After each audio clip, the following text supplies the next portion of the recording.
la question numéro 2.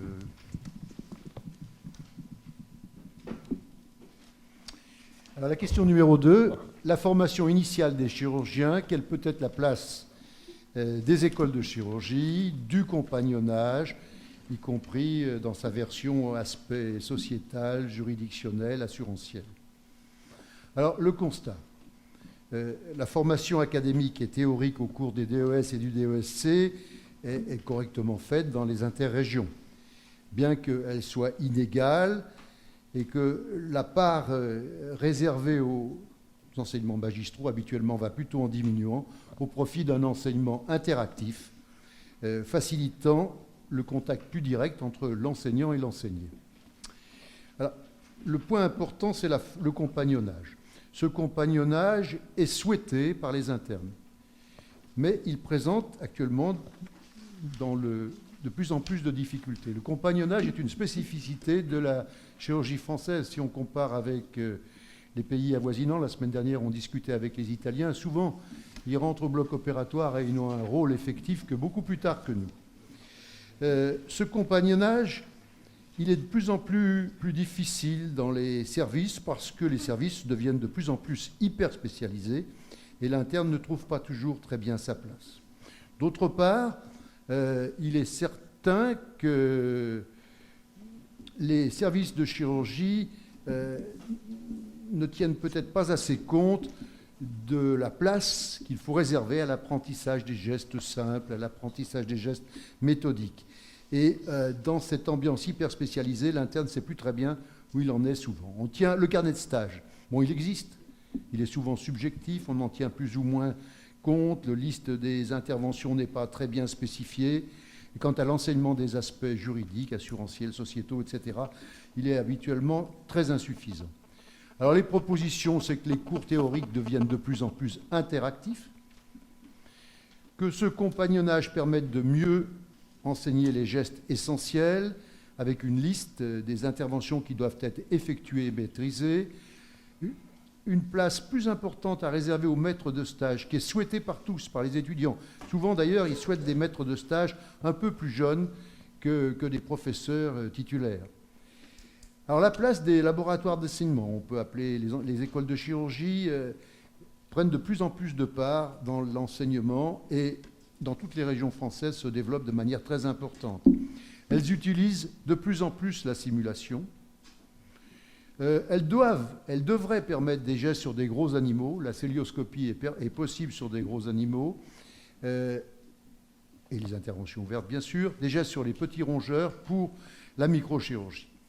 La place, parfois un peu absente dans certaines écoles de chirurgie, de l'utilisation des cadavres est là encore importante. La cœlioscopie, j'en ai fait l'expérience la semaine dernière, est tout à fait possible, mais le cadavre permet aussi d'étudier les voies d'abord, soit en chirurgie vasculaire, soit en chirurgie orthopédique. Alors les robots, on a mis des points d'interrogation, il n'y en a pas de partout en France, c'est en train de s'organiser. On peut utiliser le robot pour la simulation aussi de manière importante. Dans ces écoles d'entraînement, il faut qu'il y ait la possibilité d'y apprendre toutes les techniques. Et puis, la place, quand même, doit être réservée à l'étude du comportement, du comportement cognitif, en particulier. Alors, dans ces écoles, une formation en 3 ans est habituellement faite. La première année repose sur le socle commun, le basic skill. La deuxième année, les techniques plus avancées, le advanced skill, les techniques qui sont plus inhérentes aux possibilités larges comme apprendre à suturer, faire des résections intestinales. Et puis la troisième année a des gestes de spécialité. Au bout de ces 3 ans, une évaluation qui est faite dans le laboratoire d'entraînement, donc à la faculté, puisqu'il est souhaité que ces laboratoires soient intégrés aux universités, donnant une attestation pratique. Et là, il y a vraiment un travail à faire pour uniformiser cet enseignement, cette évaluation. Enfin, ces laboratoires doivent être rattachés à l'université qui utilisera tous les moyens possibles, ça veut dire financiers et autres, pour les faire fonctionner. Il est possible d'envisager des contrats avec l'industrie privée.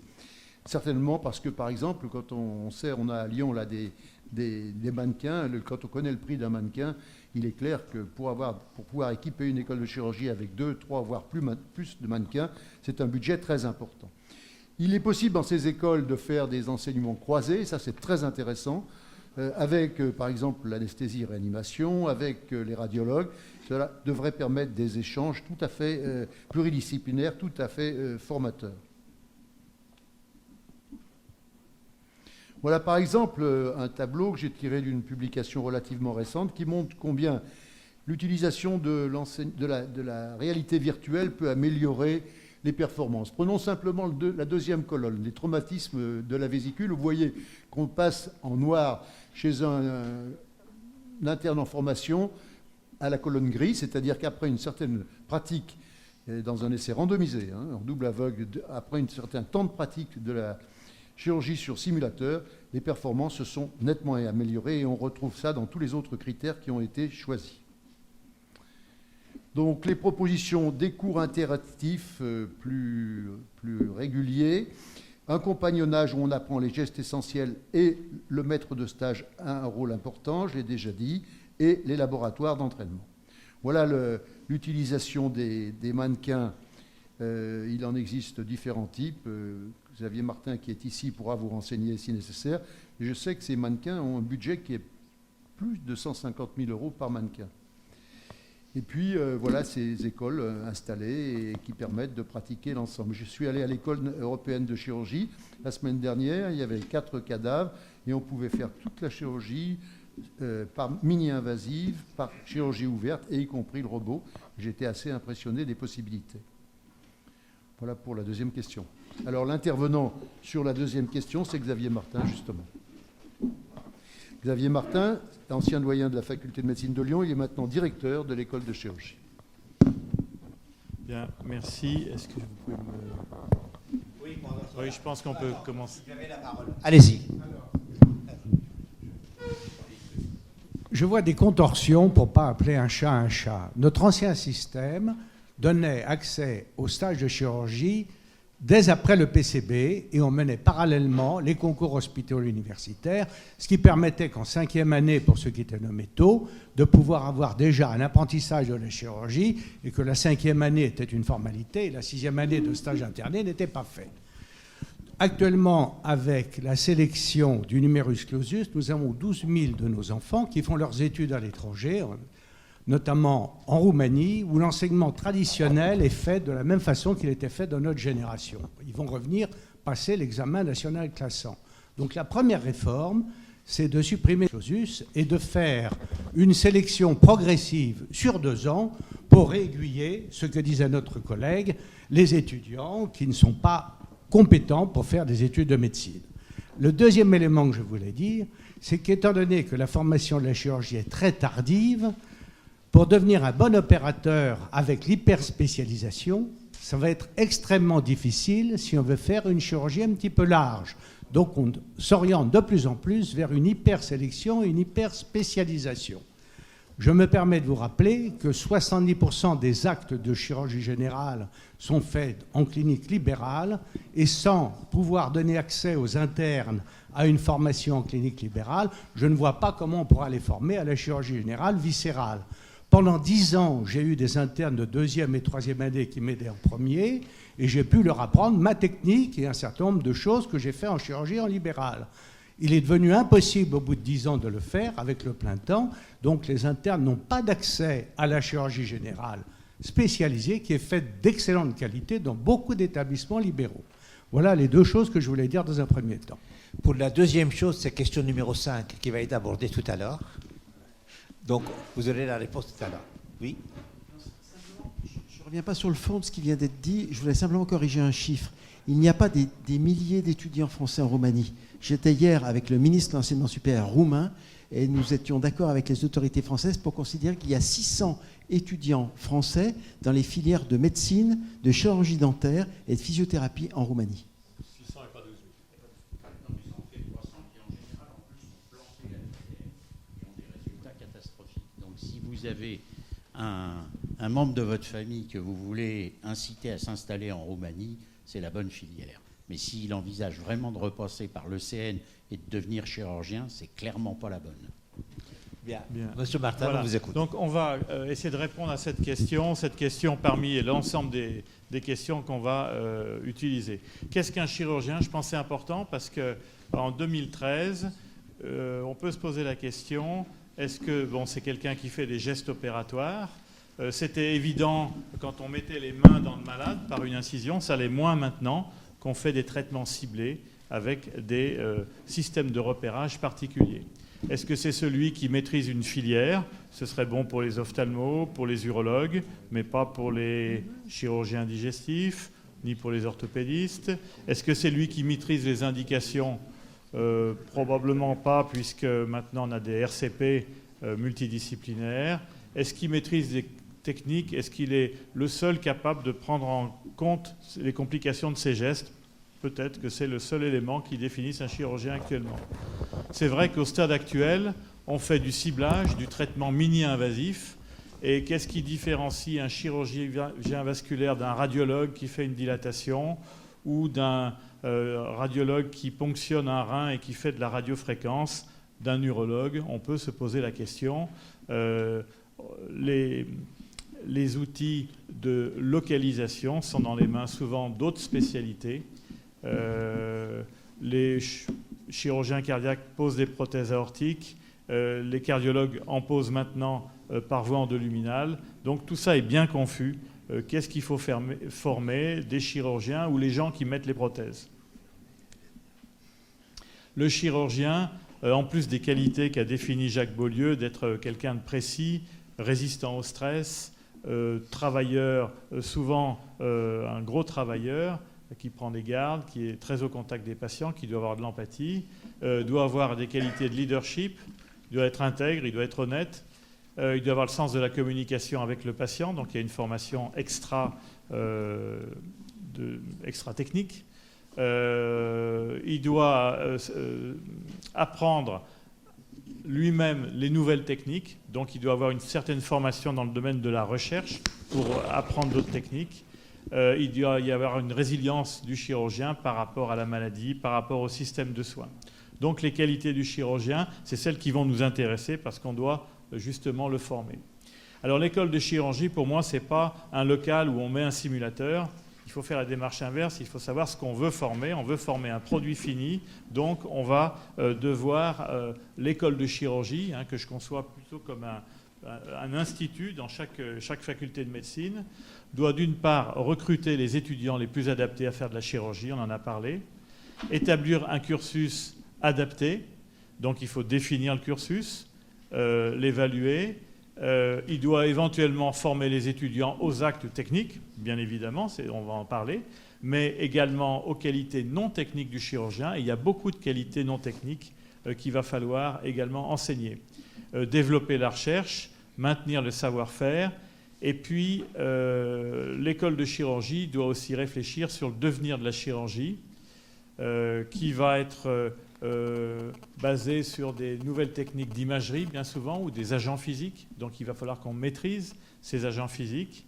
D'autres spécialités vont devoir venir dans les écoles de chirurgie si on veut leur apprendre à faire des gestes, les radiologues, les cardiologues, les gastros, les dermatos, etc. Et puis également, une des prérequis de l'école de chirurgie, c'est de pouvoir éliminer les étudiants qui ont fait fausse route.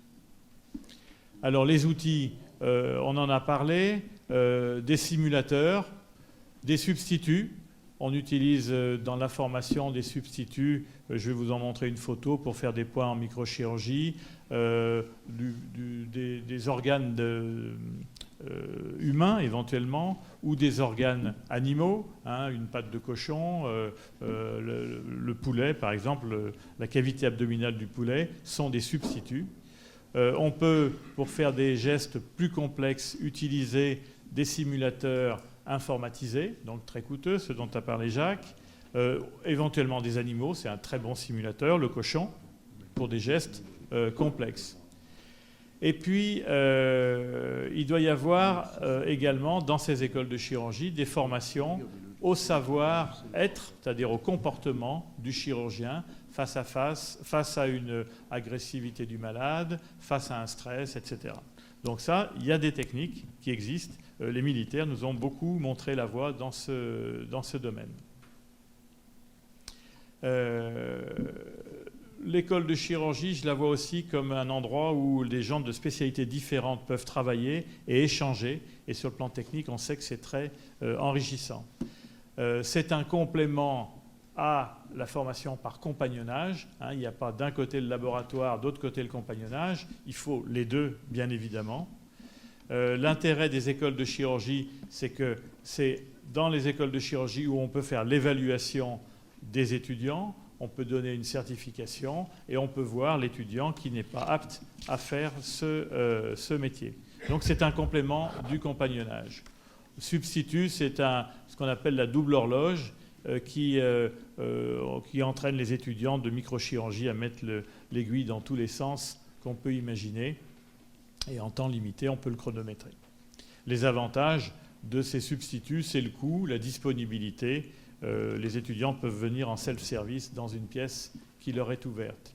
Les simulateurs informatisés, bien plus compliqués, bien plus coûteux, ont montré un certain intérêt pour l'apprentissage des chirurgiens, mais je ne suis pas sûr que ce soit vraiment la panacée.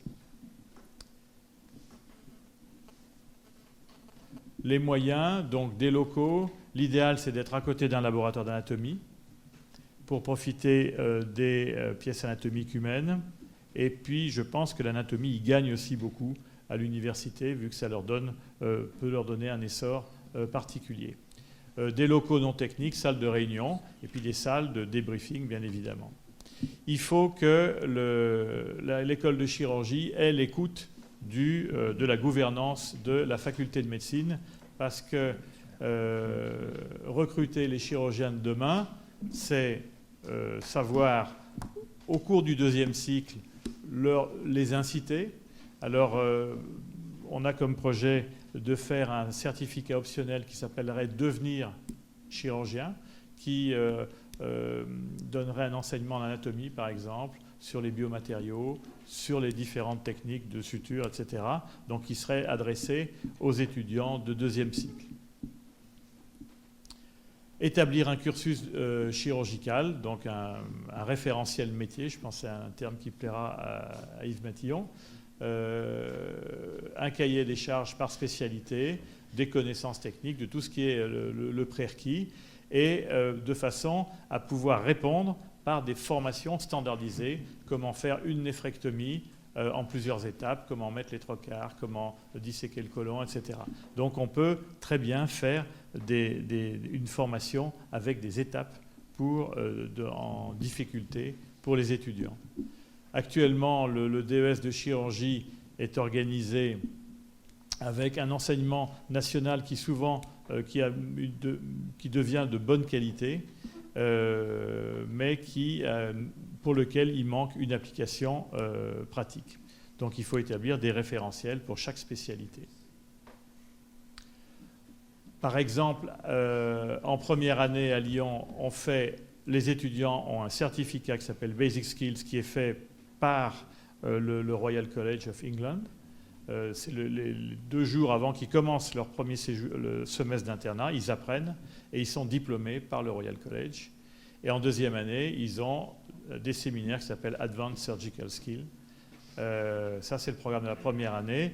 Deuxième année, ils sont mis au contact de l'appareau-traîneur, mis au contact de la célioscopie, des instruments de célioscopie.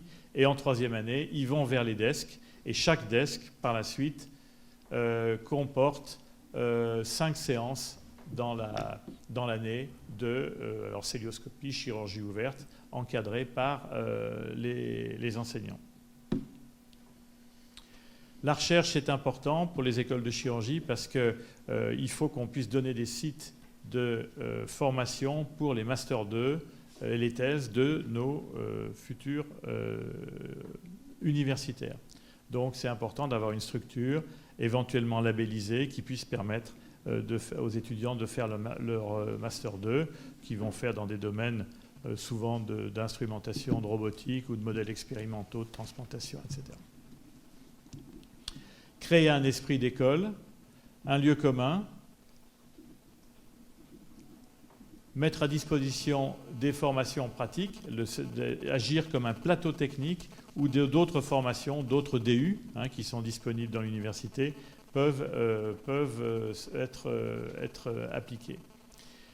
Organiser des formations sous l'égide de sociétés savantes, on en a quelques-unes qui viennent à Lyon faire leur séminaire pratique. Dépister les inaptes à la chirurgie. Alors les inaptes, c'est ceux à qui il manque les qualités essentielles, qui avaient défini l'arrêt finalement. Il a été visionnaire sur les qualités du chirurgien, d'être rapide, précis, d'être travailleur, de supporter le stress, pragmatique, efficace, empathique, et puis travailler, aimer le travail en équipe, le travail organisé. Et puis certains étudiants, on en entraîne tous dans nos facultés, n'ont aucune des qualités, ni pour être médecin, ni pour être chirurgien, ni pour être pharmacien, ni pour être infirmier. Et ils sont inadaptés à toutes les activités. Néanmoins, ils arrivent quand même à passer jusqu'au D4 le plus souvent. Bon, je pense qu'on peut... Une des autres missions, c'est la diffusion du savoir à l'étranger. Je pense qu'on peut peut-être aller sur la discussion. Merci beaucoup. Le symbolisme des mots est très fort. C'est la raison pour laquelle nous n'avons pas utilisé le mot l'école de chirurgie en mettant le laboratoire d'entraînement. Parce qu'il y a les autres spécialités qui peuvent venir, les anesthésistes, les radiologues, les cardiologues, etc., etc. Et puis deuxièmement, en mettant le nom de laboratoire, c'est plus facile pour un doyen qu'il a un laboratoire d'anatomie, de ceci et cela, d'avoir un laboratoire d'entraînement. Est-ce que vous ne pensez pas qu'il faut prendre la décision de ne plus parler de l'école de chirurgie, mais de parler de laboratoire d'entraînement? Et puis deuxième question, pour faire une valve aortique, le compagnonnage, c'est parfait. Mais ce qui est difficile, c'est quand on a une rupture de l'anneau aortique, il est possible qu'un interne passe tout le temps et qu'il n'en a jamais vu pendant son internat. Donc moi, je pense que les simulations de l'intérêt majeur, c'est montrer les complications rares que les gens ont rarement l'occasion de voir. Ce qui est important, ce n'est pas piloter un avion, c'est quand ça ne va pas. Et moi, je pense que la simulation a un rôle majeur dans ce domaine. Qu'en pensez-vous ? Alors les deux questions, effectivement, le terme anglais c'est dire lab skills, donc un laboratoire d'entraînement au geste, parce qu'effectivement la chirurgie, mais ça peut être les gastro-entérologues qui viennent s'entraîner ou les radiologues, etc. Et donc ça, je pense qu'effectivement, il faut peut-être qu'on arrête de dire école de chirurgie, mais qu'on dise laboratoire d'entraînement aux gestes médicaux, etc. Et puis, effectivement, la simulation, c'est pour simuler les complications rares. Bien, ça, c'est un des gros avantages de la simulation. Voilà. François. Oui, ici, Henri. Je voudrais apporter deux bémols à cette très belle présentation. Daniel Jacques m'avait demandé en 2007 de faire un interview du CNU de chirurgie générale sur les conditions d'apprentissage, la vision qu'avaient nos collègues des simulateurs, des écoles de chirurgie. On avait eu pratiquement 92%, 95% de réponses. Les inaptes en chirurgie, techniquement parlant, sont rares. Et ce qui compte beaucoup plus, c'est d'identifier ceux qui seront dangereux pour leur manière de penser et de se comporter.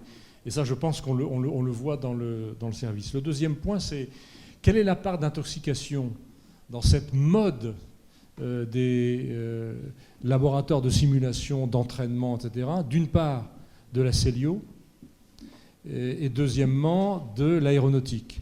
Je rappelle quand même que l'accident de l'Hudson River a été évité parce que celui qui pilotait avait 63 ans, avait fait la guerre du Vietnam, et a dit au contrôleur de Newark, à cette heure-là, à New York, avec un de mes moteurs en rideau à cause des oiseaux, j'ai l'expérience, je sais que je ne pourrai pas revenir à Newark. C'est pas possible. Vous me racontez des histoires, et ce que j'ai appris en simulation est faux.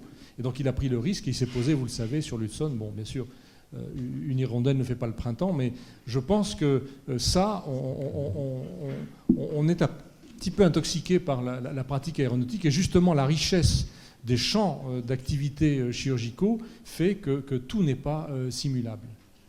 Le dernier point, c'est où positionner probablement dans leur première partie de la formation, c'est-à-dire la formation transversale, généraliste, où l'interne n'est pas encore mis en responsabilité. Et je pense qu'ensuite, la période de mise en responsabilité demande d'être face à l'humain. Je suis bien d'accord avec vous. Par rapport au produit fini qu'est un chirurgien, est-ce que la simulation, est-ce que c'est relevant, quoi? En fait, c'est un ensemble. Il y a le compagnonnage. La simulation, ça répond à quelques gestes techniques, mais pas à ce qu'on a dans la tête quand on prend une décision en urgence, par exemple.